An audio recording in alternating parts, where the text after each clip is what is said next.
Kinilanan na ng mga otoridad ang babaeng natagpapatay at nakabalot ng pulang plastic sa gilid ng Gamu Rojas Road sa bahagi ng Barangay Linglingay, Gamu, Isabela, at ito'y natagpuan noong umaga ng Sabado, December 20. Ang biktima ay kinilalang si Roxanne Carabacan, 31 years old, may asawa, isang messenger sa bangko at residente ng Kawayan City, Isabela. Batay sa impormasyon, nagpaalam si Carabacan noong December 19 para sa isang personal na lakad, ngunit hindi na ito nakauwi.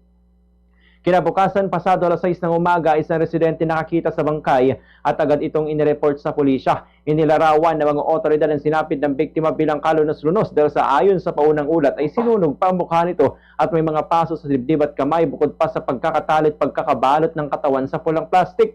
Nauna nang inilarawan ang biktima bilang babaeng nasa edad 30 hanggang 35 na nakasuot ng sandot cycling short.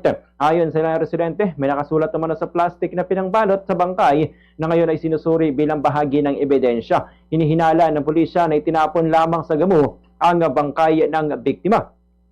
Natagpuan naman sa bayan ng Nagilian, Isabela ang bag ni Carabacan na naglalaman ng sirang damit at ang kanyang ID. Agad na rumisponde sa lugar ang mga tauhan ng PNP Gamu kasamang Isabela Police Provincial Forensic Unit para sa pagproseso ng crime scene. Patuloy naman ginagawang investigasyon ng pulisya sa karumal-dumal na sinapit ng babae upang matukoy at madakip ang sospek o mga sospek sa krimen, kabilang ng pag-usuri sa mga kuha ng CCTV sa mga kalapit na lugar.